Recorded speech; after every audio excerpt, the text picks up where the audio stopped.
ನಮಸ್ಕಾರ, ಸ್ಪೀಡ್ ನ್ಯೂಸ್ಗೆ ಸ್ವಾಗತ. ನಾನು ಚಂದ್ರಕಲಾ ನೂತನಗೌಡ. ದರ್ಶನ್ ವಿಜಯಲಕ್ಷ್ಮಿಗೆ ಹೇಳಿದ್ರು ಆ ಒಂದು ಗುಟ್ಟು.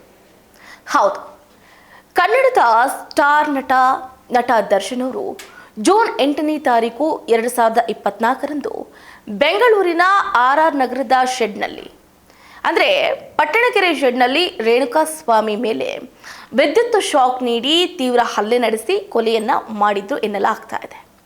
ಈ ಸಂಬಂಧ ನಟ ದರ್ಶನ್, ಪವಿತ್ರ ಗೌಡ ಮತ್ತು ಅವರ ಸಹಚರರನ್ನ ಪೊಲೀಸರು ಜೂನ್ 2024ರಲ್ಲಿ ಬಂಧಿಸಿದ್ರು. ವಿಚಾರಣಾ ನ್ಯಾಯಾಲಯ 2025ರಲ್ಲಿ ದರ್ಶನ್, ಪವಿತ್ರ ಗೌಡ ಸೇರಿದಂತೆ 17 ಜನ ಆರೋಪಿಗಳ ವಿರುದ್ಧ ಅಪಹರಣ, ಕೊಲೆ, ಸುಲಿಗೆ ಮತ್ತು ಸಾಕ್ಷ್ಯ ನಾಶದಂತಹ ಗಂಭೀರ ದೋಷಾರೋಪಣೆಗಳನ್ನು ನಿಗದಿಪಡಿಸಿದ್ರು. ಈ ಪ್ರಕರಣದ ವಿಚಾರಣೆ ಈಗಲೂ ಕೂಡ ನಡೀತಾನೇ ಇದೆ. ಪ್ರಕರಣದ ಪ್ರಮುಖ ಸಾಕ್ಷ್ಯಾಧಾರರಿಗೆ ಬೆದರಿಕೆ ಹಾಕಿದ ಮತ್ತು ಸಾಕ್ಷಿ ನಾಶಕ್ಕೆ ಸಂಚು ರೂಪಿಸಿದ ಆರೋಪದ ಮೇಲೆ ಇತ್ತೀಚೆಗೆ ಪುನೀತ್, ವೇಣು ಮತ್ತು ಸುಹಾಸ್ ಅನ್ನುವ 3 ಆರೋಪಿಗಳನ್ನು ಪೊಲೀಸರು ಈಗಾಗಲೇ ಬಂಧಿಸಿದ್ದು, ಈ ಸಾಕ್ಷಿಗಳ ವಿಚಾರಣೆಗೆ ಸುಪ್ರೀಂ ಕೋರ್ಟ್ 1 ವರ್ಷದ ಕಾಲಾವಧಿಯನ್ನು ಕೂಡ ನಿಗದಿಪಡಿಸಿದೆ. ಅಂದರೆ ಮೇ 15, 2027ರವರೆಗೂ ಕೂಡ ನಟ ದರ್ಶನ್ಗೆ ಒಂದು ಕಡೆ ಯಾವುದೇ ರೀತಿಯಾದಂಥ ಬೇಲ್ ಸಿಗೋದಿಲ್ಲ ಅಂತ ಹೇಳ್ತಿದೆ. ಇನ್ನು ಇದೇ ಸಂದರ್ಭದಲ್ಲಿ ಪತ್ನಿ ಪಾಪ ಅಂದ್ರೆ ಏನು ವಿಜಯಲಕ್ಷ್ಮಿ ಅವರು ರೇಣುಕಾಸ್ವಾಮಿ ಕೊಲೆ ಪ್ರಕರಣದಲ್ಲಿ ಪರಪ್ಪನ ಅಗ್ರಹಾರ ಕೇಂದ್ರ ಕಾರಾಗೃಹದಲ್ಲಿ ಇರುವಂತಹ ನಟ ದರ್ಶನ್ ಅವರನ್ನ ವಿಜಯಲಕ್ಷ್ಮಿ ಅವರು ಏನು ಭೇಟಿ ಮಾಡಿದ್ರು. ಭೇಟಿ ಮಾಡಿ ಆರೋಗ್ಯವನ್ನು ವಿಚಾರಿಸಿದ್ರು.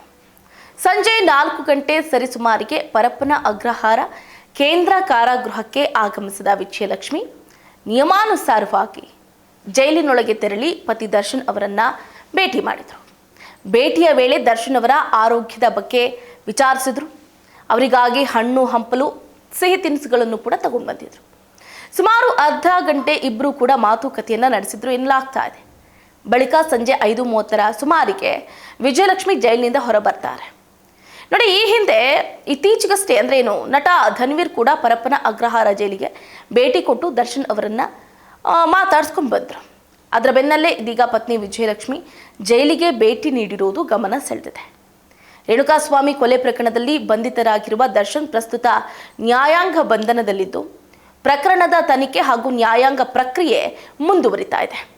ಏನೇ ಆಗಿರಬಹುದು, ಅವರ ಅಭಿಮಾನಿಗಳು ಡಿ ಬಾಸ್ ನಟ ದರ್ಶನ್ ಅವರು ಬೇಗ ರಿಲೀಸ್ ಆಗಲಿ ಅಂತ ಒಂದು ಕಡೆ ಕೇಳ್ಕೊಳ್ತಾ ಇದ್ದು, ಈ ವಿಷಯಕ್ಕೆ ಸಂಬಂಧಪಟ್ಟಂತೆ ನಟ ದರ್ಶನ್ ಅವರು ನನ್ನ ಅಭಿಮಾನಿಗಳಿಗೆ, ನನ್ನ ಅಭಿಮಾನಿ ದೇವರುಗಳಿಗೆ ಧೈರ್ಯವನ್ನ ತುಂಬೋದಕ್ಕೆ ಹೇಳಿದ್ದಾರೆ.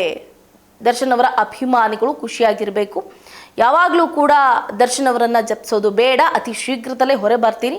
ಸೊ ಹಾಗಾಗಿ ನನ್ನ ಸ್ಥಾನದಲ್ಲಿ ನೀವು ನಿಂತು ಅಭಿಮಾನಿಗಳಿಗೆ ಧೈರ್ಯವನ್ನ ತುಂಬಿ ಅನ್ನುವಂಥ ಒಂದು ಗುಟ್ಟನ್ನ ಹೇಳಿದ್ದಾರೆ ಅನ್ನುವಂಥ ಮಾಹಿತಿ ಕೂಡ ಲಭ್ಯ ಆಗ್ತಾ ಇದೆ. ಸೊ ಹಾಗಾಗಿ ನಟ ದರ್ಶನ್ ಅವರು ಯಾವಾಗಲೂ ಕೂಡ ಅವರ ಅಭಿಮಾನಿಗಳ ಮೇಲೆ ಹೆಚ್ಚಾಗಿ ಒಲವನ್ನ ವ್ಯಕ್ತಪಡಿಸಿರುವಂಥದ್ದು ಅಷ್ಟೇ ಅಲ್ಲದೆ ಅವರ ಎದೆ ಮೇಲೂ ಕೂಡ ಸೆಲೆಬ್ರಿಟೀಸ್ ಅನ್ನುವಂತಹ ಅಚ್ಚೆಯನ್ನು ಕೂಡ ಹಾಕಿಸ್ಕೊಂಡಿದ್ದಾರೆ.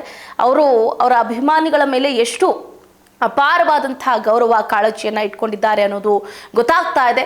ಏನೇ ಆಗಿರ್ಬೋದು, ದರ್ಶನ್ ಅವರ ಬ್ಯಾಡ್ ಲಕ್. ಸೊ ಹಾಗಾಗಿ ಇವಾಗ ಅವರು ಸದ್ಯಕ್ಕೆ ಪರಪ್ಪನ ಅಗ್ರಹಾರ ಜೈಲಿನಲ್ಲಿ ವನವಾಸವನ್ನ ಅನುಭವಿಸ್ತಾ ಇದ್ದಾರೆ. ನೋಡ, ಅತಿ ಶೀಘ್ರದಲ್ಲೇ ನಟ ದರ್ಶನ್ ಅವರು ರಿಲೀಸ್ ಆಗುವ ಸಾಧ್ಯತೆಗಳು ಕೂಡ ಹೆಚ್ಚಿದೆ ಅಂತ ಹೇಳಲಾಗ್ತಾ ಇದೆ. ಆ ಸಮಯ ಯಾವಾಗ ಬರುತ್ತೆ ಏನು ಅನ್ನೋದನ್ನ ಕಾದಷ್ಟೇ ನೋಡಬೇಕಾಗಿದೆ. ಇದಾಗುತ್ತೆ ಇವರೆಗಿನ ಅಪ್ಡೇಟ್. ನೋಡ್ತಾ ಇರಿ ಸ್ಪೀಡ್ ನ್ಯೂಸ್, ಸುದ್ದಿ ನಿಮ್ಮದು, ವೇಗ ನಮ್ಮದು.